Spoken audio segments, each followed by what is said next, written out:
GPS tag है वो लगा हुआ है ताकि इनकी मॉनिटरिंग की जा सके। और मैं उसी पर लौट भी रहा था कि सभी चीतों के गर्दन पर उनके नाम या फिर कोड के हिसाब से सैटेलाइट या फिर जीपीएस वीएचएफ कॉलर्स लगा दिए गए हैं। और इसी नेशनल पार्क में जो हम आपको दिखा रहे हैं, ये कूनो राष्ट्रीय उद्यान, कूनो नेशनल पार्क, इसमें एक डेटा डाउनलोड फैसिलिटी सेंटर बनाई गई है।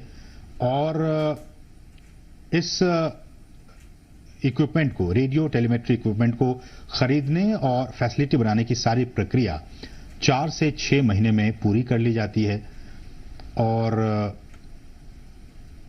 ये जो आप देख रहे हैं इनके गर्दन में, इनको वहीं पे इन चीतों को लाने से पहले ही इनको नामीबिया पहुंचा दिया गया था। और फिर इन्हें ये तमाम जो कॉलर हैं, आरएफ ये कॉलर, इनको लगाकर ही इन्हें लाया गया है। रेडियो कॉलर है इन्हें, और इनकी ताकि इनकी जो ट्रैकिंग है, इनकी निगरानी वो हो सके रेडियो कॉलर के जरिए। और फिर इन्हें हम जैसे कि बता रहे हैं कि इनको आइसोलेशन में रखा जाएगा और फिर इन्हें जंगलों में मुक्त किया जाएगा। तो ये कुछ अहम बातें हमने आपको बताई कि किस तरह से वहां पे इन्हें पकड़ा गया, फिर उनके बाद उनको जो तमाम रूल्स एंड रेगुलेशंस हैं उनके जरिए इन 8 चीतों को भारत लाया गया है। 70 साल पहले हमारे देश में बहुत सारी चीते हुआ करते थे, लेकिन किन्हीं न किन्हीं वजहों से वो सारे विलुप्त होते चले गए। कुछ अवैध शिकारियों के शिकार बन गए। एक भी हमारे देश में चीता नहीं बचा।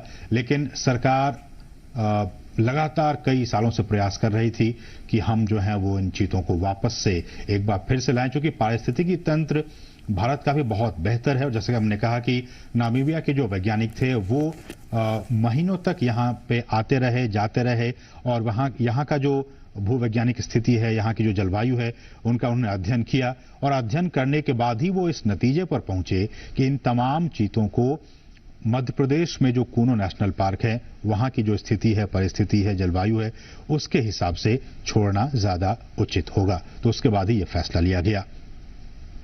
और हमने आपको बताया कि इन तमाम चीतों के गर्दन में रेडियो कॉलर लगे हुए हैं ताकि इनकी मॉनिटरिंग की जा सके।